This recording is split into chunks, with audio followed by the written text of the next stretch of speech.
d'actualité, nous avons l'honneur de recevoir sur ce plateau Bijou Massangila. Bienvenue à vous, vous êtes ingénieur en génie civil. Nous parlons du mois de mars, mois dédié à la femme, avec comme thème tous pour un monde digital inclusif, innovation et technologie pour l'égalité des sexes au niveau national. Ce thème, voilà, éducation numérique égalitaire pour la paix et l'autonomisation de la femme en RDC. Comment vous trouvez les deux thèmes? Ça concorde avec la lutte que mènent les femmes. Effectivement, Billy.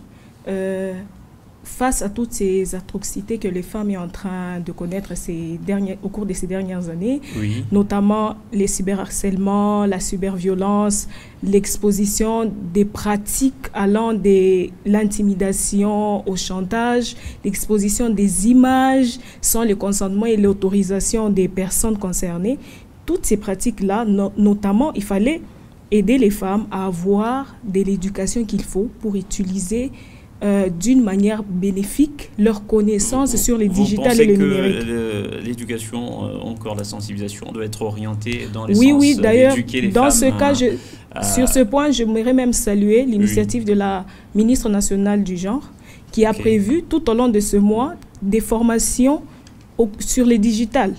Pour intégrer les femmes, pour savoir comment utiliser l'utilisation à bon escient de ces outils. Oui, notamment les logiciels, parce que de nos jours, il existe des logiciels de calcul, des projets, des logiciels, des calculs de certaines histoires et même la gestion de commerce. Gestion des commerces. Des commerces par des logiciels. À travers le monde entier.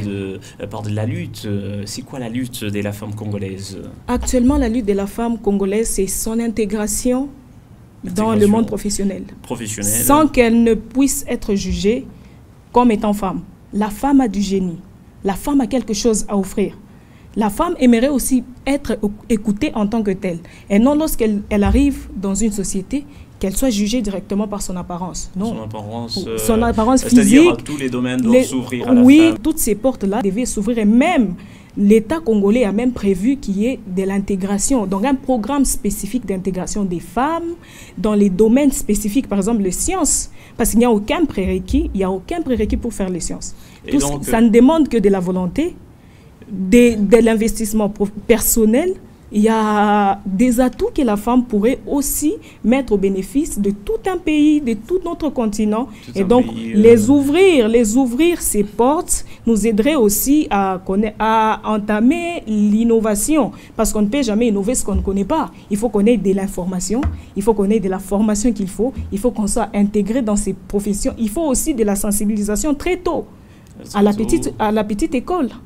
Donc, autrement, la lutte doit nous faire comprendre, selon les femmes, qu'il n'y a plus des métiers destinés à la gente masculine. Ok. Non, donc, la femme aussi a quelque chose à apporter dans la société. Donc, il n'y a plus des métiers pour hommes, pour femmes. Non, ça n'existe plus. C'est pour tout le monde. C'est pour tout le monde. Les femmes aussi, on peut les accorder la chance. D'ailleurs, vous conviendrez avec moi que plus les femmes accèdent à des postes de grandes responsabilités, elles en donnent plus. Même des métiers techniques et autres. Techniques, oui, il y a des femmes qui tiennent des chantiers bien plus que les hommes. Il y a des femmes très autoritaires, s'il vous plaît.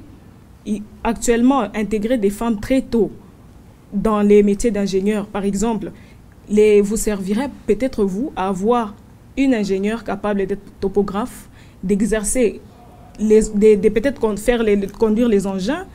Aussi, vous aurez des ingénieurs qui savent en même temps tenir un chantier. Vous voyez? Donc, il n'y a aucune raison de mettre les femmes en retrait. Est-ce que dans des chantiers, vous êtes ingénieur, femme leader, vous assistez aussi à des femmes dans des chantiers, des femmes qui transportent des matériaux lourds, où on met en avant les hommes pour ces genres de tâches? Pour ces genres de tâches, on peut mettre en avant les hommes, mais il y a aussi des travaux légers. Et ça ne montre pas déjà la limite de la lutte menée par la femme? Pas nécessairement la limite. Il y a aussi des femmes qui sont très fortes. Actuellement, vous verrez des femmes qui sont au-dessus des engins et qui les gardent très bien, qui font très bien le travail. ce n'est pas de l'exploitation. Cela ne peut pas être jugé par d'autres femmes comme une sorte d'exploitation. Quand vous êtes dans une entreprise ou un chantier, il y a les hommes et puis on met en avant les femmes qui transportent par exemple des sacs de ciment pour décharger ou ça, pour amener vers... Ça, ne sera pas aussi... Quoique c'est la lutte des femmes, ça ne sont pas des travaux destinés aux femmes des sciences. Ce ne sont pas des travaux destinés aux femmes des sciences, ça.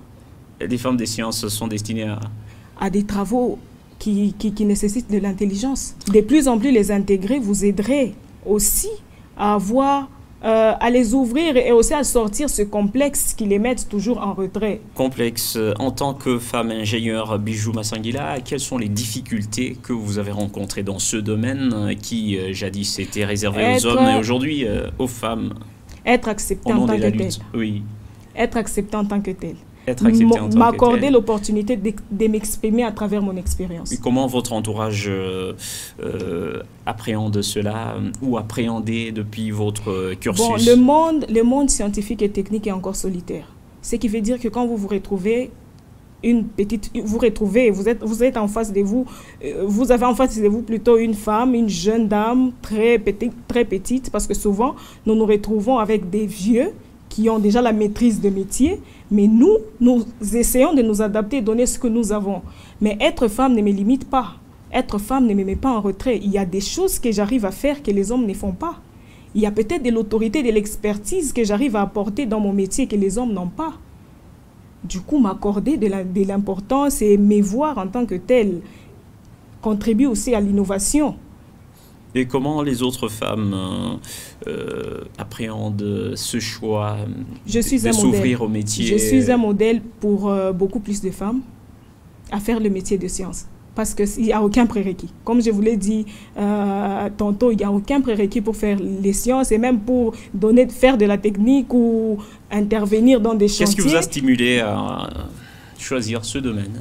C'était un monde solitaire. Il fallait au moins combler un petit vide. J'avais le rêve d'être au cœur des réalisations des ouvrages d'art. Des ponts, des chaussées, des digues, des barrages. Parce qu'à un moment, je me posais une question, pourquoi on n'en voit pas plus de femmes dans ces métiers? Est-ce qu'il y a quelque chose qui nous interdit ou les poids de la culture? Du coup, quand je me suis lancée, je n'ai rien vu. Il n'y a rien et ça n'exige que de l'investissement personnel, un peu de temps pour soi. La formation permanente, il faut qu'il y ait une formation permanente de jeunes et même une sensibilisation permanente de jeunes à faire et à se tourner de plus en plus vers ces métiers qui autrefois considérés comme des métiers d'hommes. Est-ce que tout cela est en conformité avec les valeurs africaines où on pensait que la femme avait une place de choix? C'est une réalité. La tradition africaine aimerait voir la femme en étant gardienne de la maison, qu'elle doit veiller sur l'éducation des enfants. Mais de plus en plus, la société actuelle s'est rendue compte que les femmes ont un apport à l'évolution technologique. Elles ont quelque chose. C'est là même la question de l'opinion. Elle se demande si la lutte menée aujourd'hui au nom du mois de mars, de la Journée internationale, si elle n'est pas en contradiction avec la tradition africaine. Non. De plus en plus, vous verrez qu'il y a des femmes africaines, chefs des gouvernements, mais qui savent aussi tenir l'éducation de leur famille, qui savent accompagner leur mari, qui savent être là quand les enfants ont besoin d'elles. Il y a la présidente de la Tanzanie. Ce n'est pas pour autant qu'elle est femme, qu'il n'y a pas la paix dans son pays et qu'elle ne sait pas non plus prendre soin de sa famille. Non. Donc, et même dans notre pays, vous verrez qu'il y a des femmes gouverneurs, mais qui savent se tenir à leur place. Donc c'est en conformité selon vous avec la tradition africaine, les conservatistes ou même les croyances? C'est juste nos croyances qui nous limitent et ces croyances-là ne mettent pas en valeur nos droits. Il n'y a pas d'inconvénient avec cette lutte? Aucun inconvénient. Que pensez-vous de ceux qui parlent de la perversion? Non, il n'y a pas de perversion. Il n'y a pas de perversion sur ce point. Et moi, je dirais même qu'il faudrait appuyer la femme de plus en plus. Et là, c'était vos analyses à marge du mois, dès le mois de mars, mois dédié à la femme, ou encore aux droits des femmes. Bijou Massanguila, je rappelle, vous êtes femme ingénieure en génie civil. Merci d'être passé dans Question d'actualité en ce mois de mars. Tous les plaisirs pour moi. Et voilà. Merci. Madame, messieurs, merci également de nous avoir suivis par ici. S'achève votre émission. Retrouvez le prochain rendez-vous demain. Au revoir.